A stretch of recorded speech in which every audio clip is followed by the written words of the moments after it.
चतुर्थी की पूजन में जो आप आखा दाना रखते हो, गेहूं वगैरह कुछ भी जो रखते हो, उसकी बड़ी महत्वता होती है महाराज। यहाँ तक कहा गया है, चतुर्थी की कथा तो आप लोग पढ़ते होंगे, जो लोग पढ़ते हैं उनको मालूम होगा। चतुर्थी की कथा में लिखा है, चौथ माता के व्रत में वर्णन किया गया है कि वो आखा दाना जो रखा जाता है, मान लो कोई जरूरी काम होता है तभी आखा दाना को रखा जाता है, संभाल के रखते हैं कि हम इस काम के लिए जा रहे हैं और हमारा ये कार्य सफल होना चाहिए।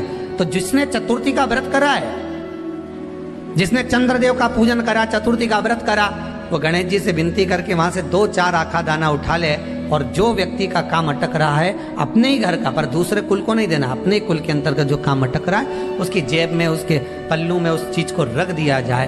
तो चतुर्थी जो अगली आती है, जैसे आप महीने की करते हो तो महीने की, और आप जैसे करते हो कि 4 अलग बड़ी बड़ी चतुर्थी करते हो तो उसके अनुसार आपका कार्य सिद्ध होता ही है। उस आखे दाने का इतना महत्व होता है क्योंकि चतुर्थी का व्रत करने वाली माता जब व्रत करती है तो स्वयं चतुर्थी की कथा में लिखा हुआ है कि पार्वती जी गणेश जी से चतुर्थी की कथा बचवाती। तो चतुर्थी की कथा जब होती है तो उसको स्वयं गणेश जी बाच रहे हैं। तो व्रत कौन सुन रही है? माता पार्वती। और आपने जो आखा दाना लिया वो गणेश जी के भाव से लिया, गणेश जी से निवेदन करके, विनय करके, प्रार्थना कर उसको प्राप्त किया। तो जिनकी यहाँ संपदा की कमी होती है, वैभव की कमी होती है, लक्ष्मी की कमी होती है, प्रतिष्ठा की कमी होती है, धन की कमी होती है, उसके लिए बुधवार के दिन अगर शंकर पर 1 लोटा पानी चढ़ाया जाता है तो जिन लड़कियों का विवाह नहीं हो रहा, जिन बच्चों का विवाह नहीं हो रहा, उन बच्चों के भी विवाह हो जाते हैं। हमारा वृद्धि से मतलब होता है जिस कन्या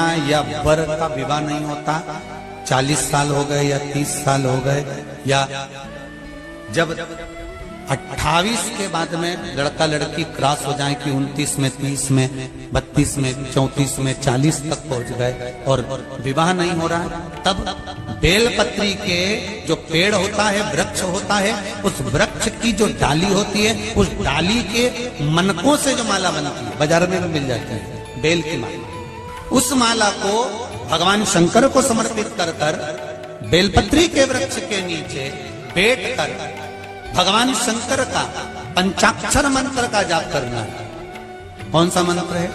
पंचाक्षर मंत्र कल बताया था, नमः शिवाय। अगर रसोई घर से भोजन में तुलसी डलकर अगर ठाकुर जी के सामने वो थाली रखी तो ये पक्का है वो थाली ठाकुर जी नहीं जीमेंगे, क्योंकि उसमें तुलसी रखी हुई आई है। हाँ, जब ठाकुर जी के सामने थाली रखा गई और तुमने थाली रखने के बाद में मंदिर के सामने बैठ के फिर तुलसी डाली तो ठाकुर जी उसको स्वीकार कर लेते हैं। क्यों? क्योंकि 33 करोड़ देवी देवता एक जगह पर विराजमान हैं। जब हम थाली रखते हैं, प्रथम देव उस भाग को ग्रहण कर ले। जब तक तुलसी डालते हैं, प्रथम देव अपनी दृष्टि हटा ले। समय होता है, एक टाइम होता है, एक पल होता है, एक घड़ी होती है कि गणेश जी महाराज हमारे घर में आ गए। गणेश जी की सबसे पहली जो आरती हो, उस आरती के समय पर अगर धूप बत्ती जलाई जाए या गोबरी को जलाकर उसमें गूगल छोड़ी जाए और गूगल छोड़ने के बाद गणेश जी का नाम ध्रुम वर्ण कह दिया जाए तो गणेश जी को तुम्हारे घर की पूजा स्वीकार करना पड़ती है। बस वो समय हम जानते, हम तो बस उतना जानते हैं कि शिव महापुराण में लिखा और मुद्गल पुराण में लिखा, गणेश पुराण में लिखा, गणेश जी का एक नाम होता है ध्रुम वर्ण। क्या नाम है? ध्रुम वर्ण गणेश जी का एक नाम होता है। जब हम धूप जलाकर और धूप लगाने के बाद में गणेश जी की सबसे पहली आरती करने के पहले अगर हम सबसे पहली आरती गणेश जी की कर रहे हो, अपने घर में स्थापना कर रहे हो, बिठा रहे हो, और तुम चाहते हो कि गणेश जी मेरे घर में आके मेरी पूजा को स्वीकार करें और जो मांगू मेरा गणेश मुझे दे 10 दिन के अंदर, तो पहला नाम लेकर पुकार लेना ध्रुम वर्ण विनायक, बैठो, बस काम हो गया। वो फिर ही होकर आता। सुंदर जोड़ी थी शंकर और पार्वती की, सही है कि गलत है? कभी नहीं झगड़ते। इसलिए पृथ्वी पर ना तो लक्ष्मी जी के व्रत हैं, ना ब्रह्माणी के व्रत, ना इंद्राणी के व्रत। अगर पूरी पृथ्वी पर सबसे ज्यादा व्रत किसके हैं? माता पार्वती। तीज का व्रत किसका? पार्वती का। चतुर्थी का व्रत किसका? पार्वती का। चौथ का व्रत किसका? पार्वती का। छठ का व्रत किसका? पार्वती का। जितने व्रत है सब माता पार्वती। गणेश जी मैया को प्रसन्न करने के लिए अष्ट रूप में धारण करते हैं। 8 रूप भगवान गणेश जी ने धारण किए। एक मयूरेश्वर गणेश, दूसरा सिद्धि विनायक, तीसरा बल्लालेश्वर, फिर वरद विनायक, फिर चिंतामणि, फिर गिरजात्मज, फिर भगवान गणेश विघ्नेश्वर अष्ट विनायक, फिर महागणपति। ऐसे गणेश जी के अष्ट नाम हुए। उस समय तिजोरी के अंदर जो गणेश की प्रतिमा रखी जाती है किस नाम से रखी जाती है? तो तिजोरी में हम जो गणेश की प्रतिमा रखते हैं वो वरद विनायक के नाम से रखते हैं। कौन सा गणेश? वरद। वरद विनायक के नाम से तिजोरी में गणेश रखते हैं। और वरद विनायक के नाम से गणेश जी तिजोरी में रखाते हैं। आपको कथा में कहा था घर में सीधी सूंड का गणेश और व्यापार व्यवसाय ऑफिस में उल्टी सूंड का गणेश होना चाहिए। वरद विनायक को तिजोरी में। जब मकान का गृह प्रवेश होता है तो गणेश जी की पूजन जो दरवाजे पर करी जाती है उसे सिद्धि विनायक गणेश कहते हैं। कौन सा गणेश? सिद्धि विनायक। जब हम घर में शुभ कार्य हो, बंदरवाल लगाएं, कोई दरवाजे पर शुभ लाभ लगाएं या स्वस्तिक बनाएं या माताएं दरवाजे पर रंगोली डाले तो उसी समय पर सिद्धि विनायक के नाम से रंगोली डालना चाहिए। तो घर में लक्ष्मी बढ़ती है, सिद्धता बढ़ती है। याद रखिए, कभी भी गणेश जी को, मिट्टी के गणेश जी लाते हो भादो महीने में, तो विसर्जन करो तो विसर्जन के समय पर 2 बिंदी, एक कंकु की एक हल्दी की, दीवार पर जरूर लगा देना चाहिए। क्यों? क्योंकि गणेश जी हमारे यहाँ आते हैं तो रिद्धि सिद्धि के साथ आते हैं, पर जब गणेश जी जाते हैं अगर हम बिंदी नहीं लगाते हैं तो गणेश जी अपनी रिद्धि सिद्धि को साथ में लेकर चले जाते हैं। पति के साथ पत्नी वापिस चली जाती है। जब हम बिंदी लगाते हैं तो उसका मतलब होता है कि हमारे घर की बहू हमारे घर में रहे, बेटा भले भ्रमण के लिए जाए।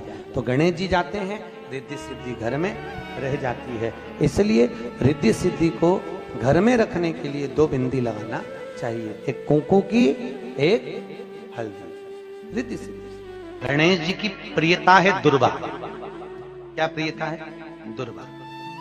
कितनी दुर्वा गणेश जी को समर्पित करी जाती है? मात्र 5। कितनी? आज के जमाने में लोग गट्ठा बनाकर चढ़ा दें, वो अपनी जगह पर 5 दुर्वा पंचम इंद्रियों को वश में करने के लिए और भगवान के 5 जो स्वरूप हैं उनको अपने भीतर उतारने के लिए पंच।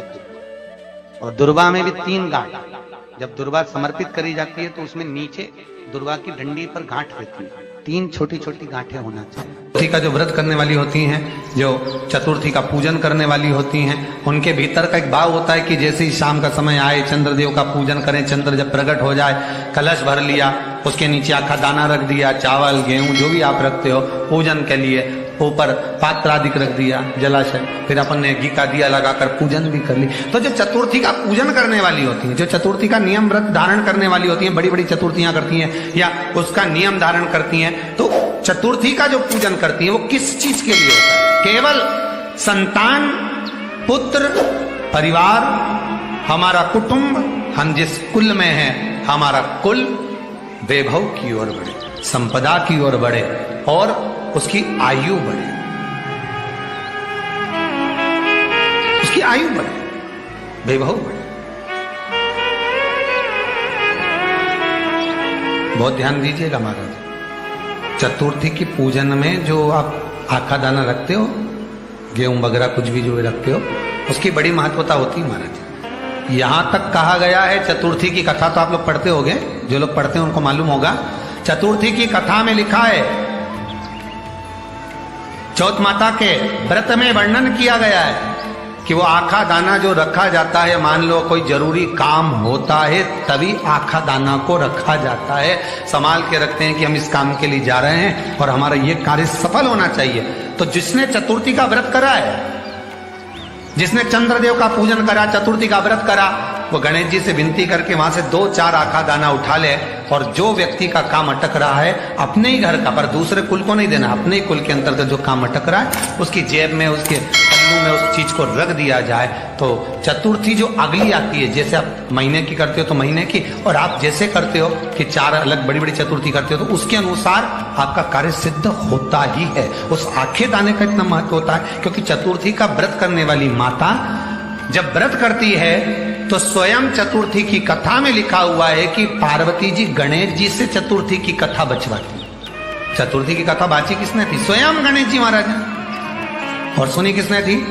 माता पार्वती। बाचने वाले गणेश जी थे, सुनने वाली माता पार्वती थी। तो चतुर्थी की कथा जब होती है तो उसको स्वयं गणेश जी बाच रहे। तो व्रत कौन सुन रही है? माता पार्वती। और आपने जो आखा दाना लिया वो गणेश जी के भाव से लिया, गणेश जी से निवेदन करके, विनय करके, प्रार्थना कर उसको प्राप्त किया।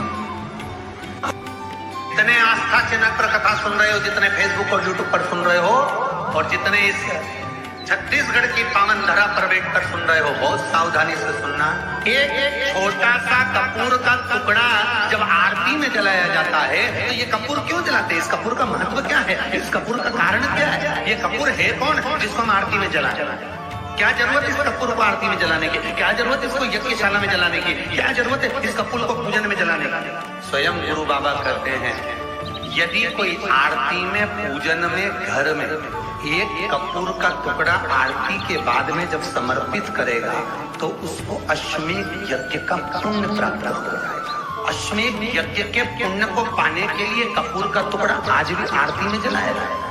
एक कपूर का टुकड़ा सुख का, इसीलिए हमारे यहाँ शास्त्र कहता है महाराज, जब आपको घर में अगर ऐसा लगने लगे कि 15 दिन से बहुत बेचैनी है, बहुत दुख तकलीफ लग रही है, कोई ना कोई बीमार पड़ रहा है, कुछ ना कुछ तकलीफें लग रही है, तो एक पीपल का पत्ता ले लो, उसके ऊपर एक कपूर का टुकड़ा ले लो, सारे घर में घुमाकर उसको दरवाजे के बीच मध्य में जलाकर थोड़ी सी जला 20 से 25 मिनट के अंदर मकान में एनर्जी वापिस आ जाए, उस भवन में एनर्जी वापिस 20 से 25 मिनट के अंदर एनर्जी वापस। लग रहा है कि यहाँ नेगेटिव है तो उसको पॉजिटिव बनाया जा सकता है। रात को 12 बजे शंकर जी के मंदिर में शिवलिंग पर चढ़ी हुई बेलपत्री को उठाकर शंकर मंदिर का शिखर देखकर चबा चबा कर खा लीजिए। आपके पाँव के घुटने बदलने की जरूरत नहीं पड़ेगी। ऑपरेशन